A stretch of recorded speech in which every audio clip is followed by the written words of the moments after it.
A instalação do DPS deve ser feita antes ou depois do disjuntor geral? Vamos falar sobre isso. Assista o vídeo até o final, fique comigo.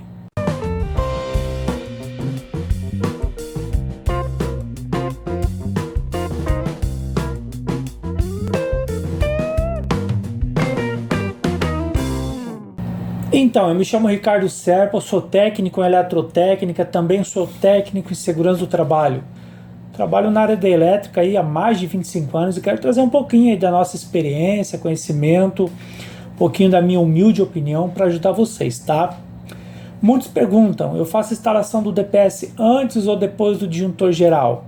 Coloco o disjuntor para proteger o DPS? Enfim, essas questões eu vou abordar aqui de uma forma simples, tá? Baseada nas normas também, na minha experiência, naquilo que a gente vê no dia a dia dos projetos, e eu espero que possa ajudar vocês, tá? Aqui nós temos um primeiro exemplo, disjuntor geral, e os DPS estão recebendo alimentação pela parte de cima do disjuntor geral, na entrada do disjuntor geral. Então aqui para questões de exemplo, as três fases e o neutro vêm lá do medidor, tá? Lá do padrão de entrada. Neutro vai para o barramento de neutro, as fases entram no disjuntor geral, saem dele e vão seguir seu percurso, tá? Para os disjuntores, enfim.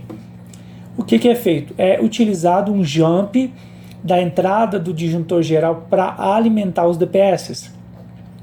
Esse jump pode ser feito com cabo ou pode ser feito com barramento trifásico, né? Também é utilizado aqui o barramento do neutro para levar o neutro para o DPS. Eles se interligam e vai para o aterramento. E aqui vai ser escolhido o tipo de aterramento que vai ser feito, tá?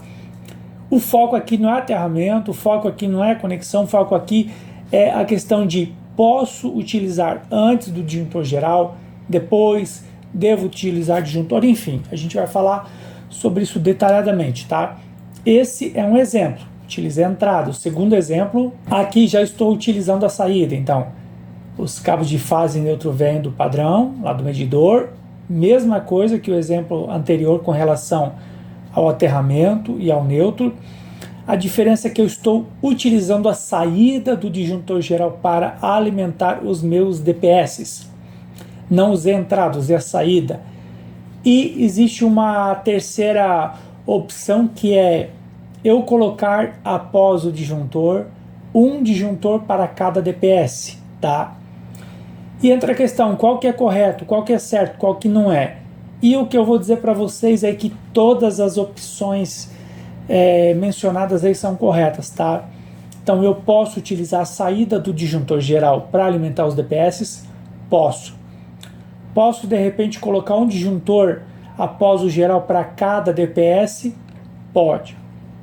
Posso, por exemplo, utilizar a entrada do disjuntor geral para alimentar os DPS? Pode, tá? Desde que seja respeitadas as características da instalação, o DPS correto, tá? Lembrando que existe DPS de classe 1, 2 e 3. Então você tem que olhar esses critérios. A gente tem mais vídeos sobre DPS no canal, tá? Vamos ver o que diz a própria norma.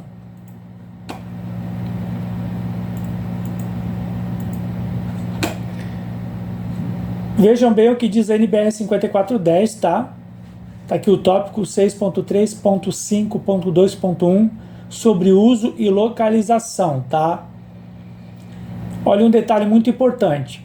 Quando o objetivo for a proteção contra sobretensões de origem atmosférica, né, raio, trovoadas, relâmpagos, transmitidas pela linha externa de alimentação, como a proteção de sobretensões de manobra, aquelas manobras da concessionária, quando armam um transformador, alguma coisa, os DPS devem ser instalados junto ao ponto de entrada da linha na edificação ou no quadro de distribuição principal, localizado o mais próximo possível do ponto de entrada. Olha só, o mais próximo possível do ponto de entrada. Quanto mais próximo do ponto de entrada, melhor, porque após ele vou ter proteção. Quando o objetivo for a proteção contra sobretensões provocadas por descargas atmosféricas diretas sobre a edificação ou suas proximidades, os DPS devem ser instalados no ponto de entrada da linha da edificação. Então, observe que quanto à questão da utilização aqui, tá? A gente vê que o DPS deve ser instalado o mais próximo possível do ponto de entrada da linha. Então, eu posso utilizar na entrada disjuntor geral? Pode. Posso utilizar depois? Pode. Posso colocar um disjuntor para a proteção de cada DPS? Pode. Porque a ideia é desligar o disjuntor e poder fazer a substituição do DPS. Como eu faço? Eu faço, sempre fiz, tá? Na entrada do disjuntor geral.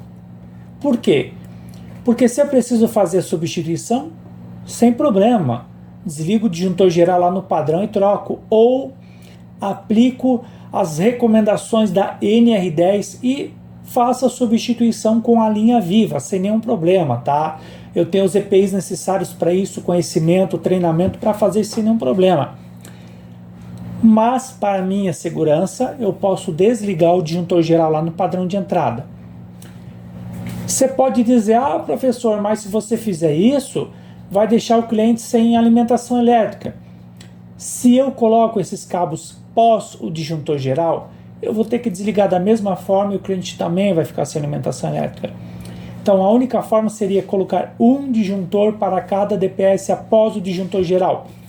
Mas isso vai aumentar ainda mais a ocupação do meu quadro de distribuição e na grande maioria você não tem esse espaço, tá? Então não tem problema colocar antes, depois, colocar um disjuntor para cada DPS, não tem problema nenhum.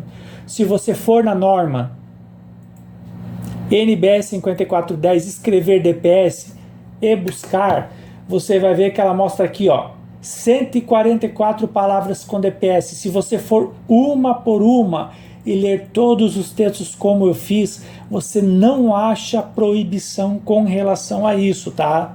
Tanto que em Santa Catarina, em Joinville, todas as instalações que eu peguei, são 25 anos trabalhando nessa área, são mais na verdade, na grande maioria das vezes, pelo menos uns 80%, o projeto sempre recomendou na entrada. Por quê? Porque além de proteger a instalação, eu ainda protejo o meu disjuntor geral.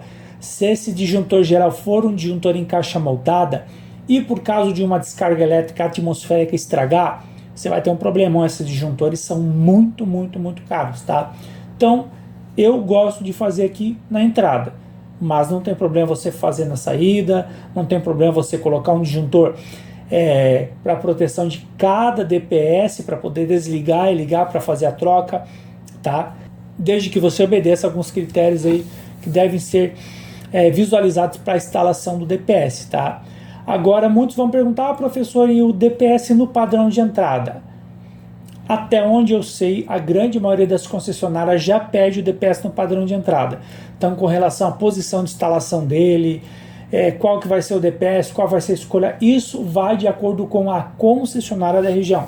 Por isso é muito importante você consultar o manual técnico da concessionária da região aí onde você mora.